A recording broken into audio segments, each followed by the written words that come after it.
Hello student, good morning. Today we will start our economics books. Chapter first, the story of village Palampur, Palampur गांव की कहानी। तो इसमें हम पालमपुर गांव की कहानी किस लिए पढ़ रहे हैं चैप्टर में, क्योंकि जो भारतीय कृषि प्रधान देश है और ज़्यादातर लोग जो है खेती पर डिपेंड है, कि वो जो है फार्मिंग पर डिपेंड है, कि वो उनका व्यवसाय है और उसी से वो अपनी रोजी रोटी कमाते हैं।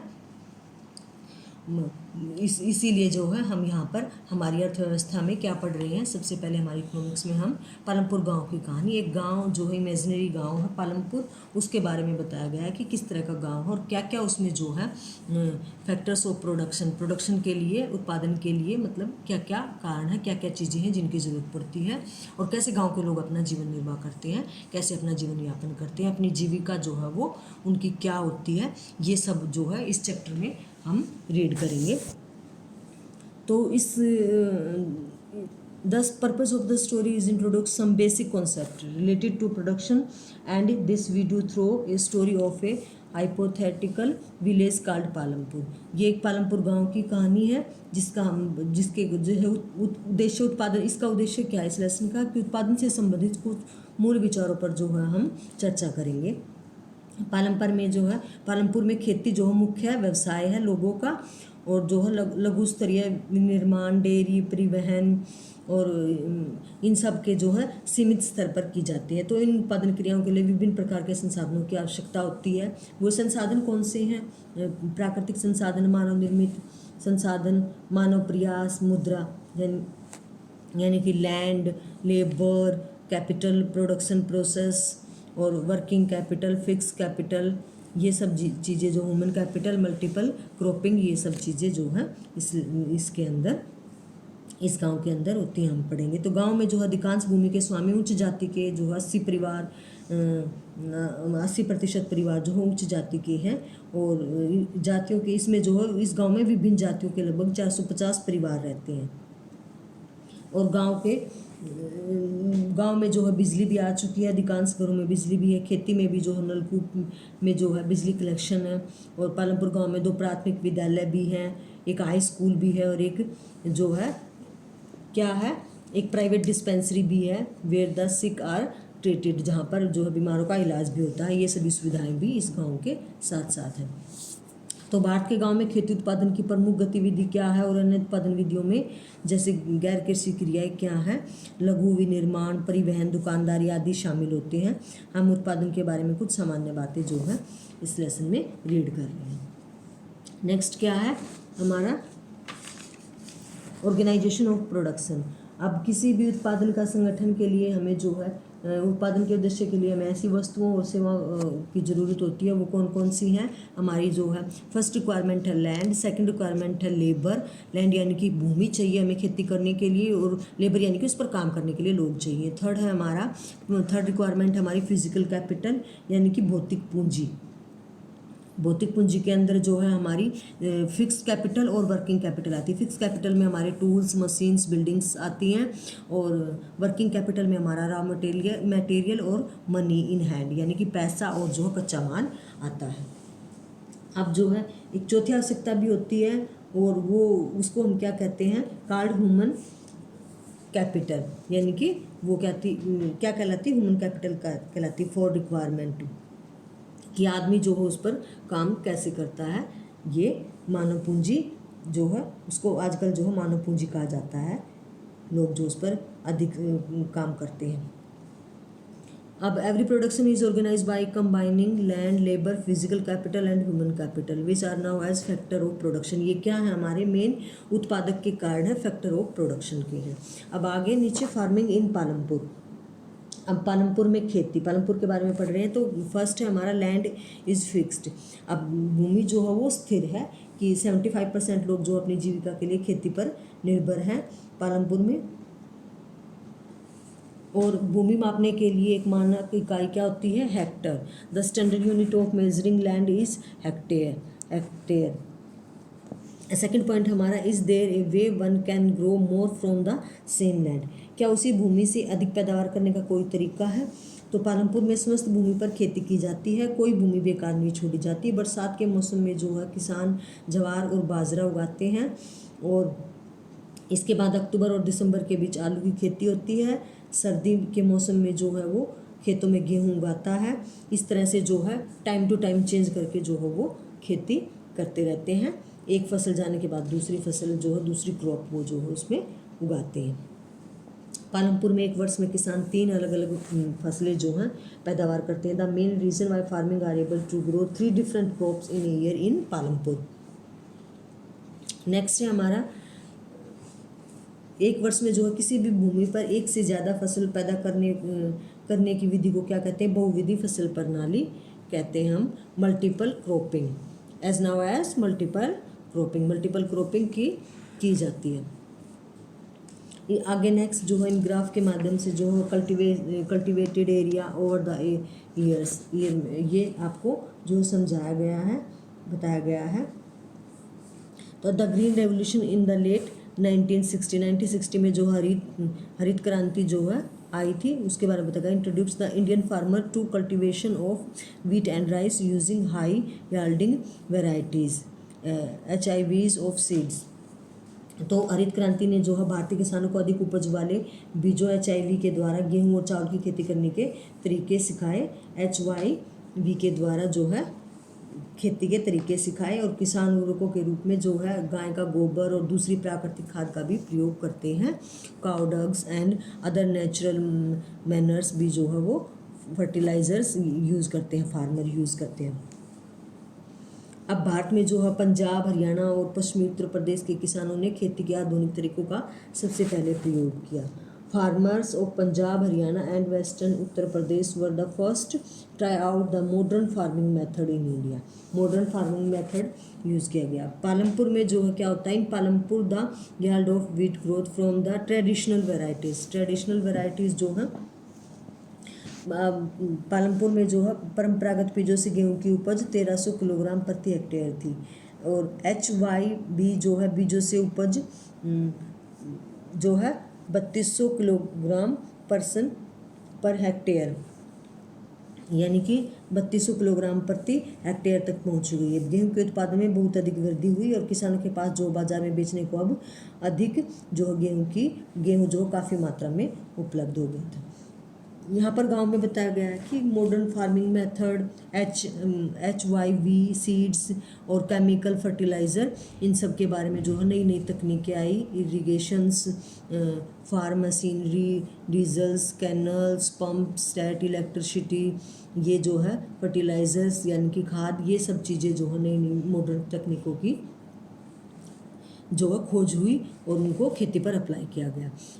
थर्ड पॉइंट है हमारा, विल द लैंड सस्टेन, यानी कि क्या भूमि है धारण कर पाएगी। अब भूमि एक प्राकृतिक संसाधन है और इसका सावधानीपूर्वक प्रयोग करने की ज़रूरत है कि भूमि पर हम बार बार, जैसे in many areas green revolution is associated with the loss of soil fertility due to increase use of chemical fertiliser, कि हरित क्रांति से जो है आधुनिक विधियों के जो प्राकृतिक संसाधन जो अधिक उपयोग किया गया।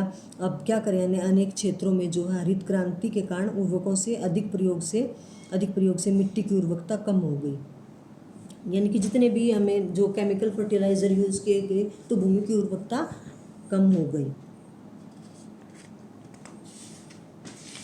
अब नेक्स्ट हमारा पॉइंट है कि how is land distributed between the farmers of Palampur. Palampur के किसानों में भूमि किस प्रकार वितरित है। In Palampur about 1/3 of the 450 families are landless, जो है 450 परिवारों में लगभग 1/3 और 150 परिवारों के पास खेती के लिए भूमि नहीं है, जो अधिकांश जो है दलित भी है। बाकी परिवारों में 240 परिवार जिनके पास भूमि है 2 हेक्टेयर से कम क्षेत्रफल वाले छोटे भूमि के टुकड़ों पर खेती करते हैं। भूमि के ऐसे टुकड़ों पर खेती करने से किसानों के परिवारों को पर्याप्त आमदनी नहीं मिलती। और 1960 का जो यहाँ पर एक एग्जाम्पल दिया गया है कि 1960 में क्या किया गया कि गोविंद एक फार्मर था, और जो है उसके पास जो भूमि का टुकड़ा था उसके 3 पुत्रों में बांट दिया गया। और कैसे फिर जो है वो जब उनके लिए पर्याप्त काफ़ी नहीं था गुजारे के लिए, जीवन निर्वाह के लिए, तो उन्हें कोई और काम खोजना पड़ा, ये यहाँ पर बताया गया। नेक्स्ट पॉइंट हमारा who will provide the labour, कि श्रम की व्यवस्था कौन करेगा। श्रम यानी कि उस पर काम, लेबर हमारा, कि after land labour is the next necessary factor for production. Next है हमारा लेबर, की उस पर काम कौन करेगा। अब जब खेती का टुकड़ा है तो कौन काम करेगा। तो पालमपुर में क्या करता था कि भूमि के पश्चात जो है, अब खेतों में काम करने के लिए श्रमिक या तो भूमिगत परिवारों से आते थे या बहुत छोटे प्लाटों से खेती करने वाले परिवारों से आते थे। इस तरह से वहाँ पर काम करने के लिए आते थे। जिनके पास भूमि कम थी वो क्या करते थे, दूसरों के भूमि पर जो है लेबरिंग करते थे। नेक्स्ट पॉइंट है the capital needed in farming. अब खेती के लिए आवश्यक पूंजी, तो खेती के लिए हमारा नेक्स्ट पॉइंट हमें क्या चाहिएगा, हमारा मेन फैक्टर क्या है प्रोडक्शन के लिए, कि उस पर भूमि के लिए हमें क्या चाहिए, पूंजी चाहिए काम करने के लिए। पहले उसमें डालने के लिए हमें क्या चाहिए, बीज चाहिए, उसमें डालने के लिए खाद चाहिए, फर्टिलाइजर चाहिए। ऐसी चीज़ों के लिए हमें, फार्मिंग करने के लिए पैसा चाहिए। औजारों के लिए, टूल्स के लिए भी हमें मनी चाहिए, और उस पैसे से जो है हम उस पर खेती कर सकें। तो उसके लिए आवश्यक पूंजी चाहिए खेती पर काम करने के लिए। तो most small farmer have to borrow money to arrange for the capital. अब क्या करते थे कि अधिकांश छोटे किसान जो हो वो पूंजी की व्यवस्था करने के लिए पैसा उधार लेते थे। किससे लेते थे, बड़े किसानों से लेते थे, बड़े जमींदारों से लेते थे। और इसके लिए जो उनके वहाँ पर वो लेबर करते थे, उनके खेतों में काम करते थे, उसके बाद जो वो अपने खेतों पर काम करते थे। अब से इस तरह से वो अपनी पूंजी जो है अरेंज करते थे काम करने के लिए। Sale of surplus farms production, अधिशेष कृषि उत्पादकों की बिक्री, यानी कि अब जो उन्होंने कृषि से जो प्रोडक्ट उन्होंने पैदा किए हैं फार्मर्स ने फार्मिंग करके, अब उनको जो है उन्होंने क्या करना है, उनको बेचना है। जैसे वीट है हमारी, तो उनको क्या हार्वेस्टिंग के लिए, एंड प्रोडक्शन इज़ कंप्लीट, वो उनकी कटाई के बाद, हार्वेस्टिंग के बाद उनको फिर बेचना है। उन्होंने भूमि में जो गेहूँ पैदा किया है तो गेहूँ की कटाई की जाती थी और उसका उत्पादन पूर्ण हो जाता था। अब किसान जो गेहूँ का क्या करते, इतने सारे को वो रख नहीं सकते थे, तो परिवार के उपभोग के लिए कुछ गेहूँ रख लेते और बाकी को जो हो वो बेच देते, सेल कर देते। They retail a part of the wheat for the family consumptions and sell the surplus wheat। बाकी बचे हुए गेहूँ को जो हो वो बेच देते थे। तो एक बड़े किसान जो हैं वो क्या करते थे, उनकी छोटे किसानों के फसल को जो है वो प्रोडक्शन को खरीद लेते थे और फिर वो बेचते थे। तो यहाँ पर एग्जाम्पल दिया गया एक तेजपाल सिंह का, कि तेजपाल सिंह के माध्यम से समझाया गया कि other large and medium farmer sell the surplus farm production. वो क्या करते थे, तेजपाल सिंह जो है दूसरे बड़े और मझोले किसानों की खेती के अधिशेष कृषि उत्पादकों को बेचते थे और कमाई के एक भाग को अगले मौसम के लिए पूंजी की व्यवस्था के लिए बचाकर रखा जाता था। इस तरह वे अपनी खेती के लिए पूंजी की व्यवस्था अपनी ही बचत से करते थे। और कुछ किसान बचत का उपयोग जो पशु, टर्क आदि खरीदने और दुकान खोलने में भी करते थे, जिनको हम जो है गैर कृषि कार्यों के लिए पूंजी कहते हैं। These constitutions the capital for non farming activities. ये नॉन फार्मिंग एक्टिविटीज़ में भी जो अपने उनको पैसे को लगाते थे। अब नॉन फार्मिंग एक्टिविटीज़ इन पालमपुर में गैर कृषि क्रियाएँ क्या थी, डेयरी, फर्स्ट पॉइंट है dairy. The other common activity, dairy is a common activity in many families of Palampur में जो है कई परिवारों में डेयरी एक प्रचलित प्रक्रिया थी और लोग जो है अपनी भैंसों के लिए कई तरह के घास और बरसात के मौसम में उगने वाली ज्वार, बाजरा आदि जो है वो खिलाते थे और दूध जो है बेचते थे। ये उनका व्यवसाय था। नेक्स्ट सेकंड पॉइंट है an example of small scale manufacturing इन पालमपुर में लघु स्तरीय विनिर्माण का एक उदाहरण, कि जो है पालमपुर में 50 से कम लोग विनिर्माण कार्यों में लगे थे। शहरों और कस्बों में बड़ी फैक्ट्रियों में होने वाले विनिर्माण के विपरीत पालमपुर में विनिर्माण में बहुत सरल उत्पादन विधियों का प्रयोग होता था और छोटे पैमाने पर किया जाता था। थर्ड है the shopkeeper of Palampur. Third point है कि पालमपुर के दुकानदार। पालमपुर का थर्ड व्यवसाय क्या था, शॉपकीपर। तो people involve in trade exchange of goods, यानी कि वस्तु विनिमय करते थे। पालमपुर के व्यापारी वे दुकानदार थे जो शहरों से थोक बाजारों में कई प्रकार की वस्तुएं खरीदते और उन्हें गाँव में लाकर बेचते थे, जैसे गेहूँ, चाय, तेल, बिस्कुट, साबुन, टूथपेस्ट, बैटरी, मोमबत्तियाँ, कॉपियाँ, पेन, पेंसिल, यहाँ तक कि कुछ कपड़े भी जो है बिकते थे। तो you will C small general stores in the village selling a wide range of items. अब 4 पॉइंट क्या है, ट्रांसपोर्ट, ए फास्ट डेवलपिंग सेक्टर। अब परिवहन जो है तेजी से विकसित होता है एक क्षेत्र। अब क्या था कि पालमपुर और रायगंज के बीच सड़क पर कई प्रकार के वाहन चलते थे, रिक्शा वाले, तांगे वाले, जीप, ट्रैक्टर, ट्रक ड्राइवर, परंपरागत बैलगाड़ी, दूसरी गाड़ियाँ चलाने वाले लोग जो परिवहन सेवाओं में शामिल थे। तो वे लोग वस्तुओं को एक जगह से दूसरी जगह पर पहुंचाते थे, इसके बदले में उन्हें पैसे मिलते थे। और गत कई वर्षों से जो है परिवहन से जुड़े लोगों की संख्या बहुत बढ़ गई थी। ट्रांसपोर्ट के जरिए जो है काम होने लगा था, गाँव से बाहर चीज़ें जाती शहरों में बिकने के लिए, और वहाँ से जो है ट्रांसपोर्ट वालों को पैसे मिलते, और जो जिसकी जो प्रोडक्ट होती थी उसकी भी इनकम होती, वो अपनी प्रोडक्ट को जो है शहरों में बेच देते थे। अब लास्ट में जो है इस चैप्टर में पढ़ेगा क्या कारण है कि गांव में जो खेती मुख्य उत्पादन क्रिया है, और पिछले वर्षों से जो खेती की विधियों में कई महत्वपूर्ण परिवर्तन हुए, इनकी वजह से किसान उतनी भूमि में अधिक फसल पैदा करने लगे, और ये एक महत्वपूर्ण उपलब्धि थी।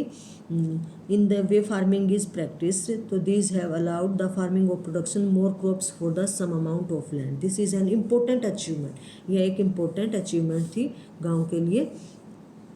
और जो प्राकृतिक संसाधनों पर लोग जो उत्पादन बढ़ाने के लिए भूमि और अन्य प्राकृतिक साधनों पर बहुत अधिक दबाव पड़ा था। तो इस लेसन में हमने क्या पढ़ा है कि लैंड, लेबर, फिक्स्ड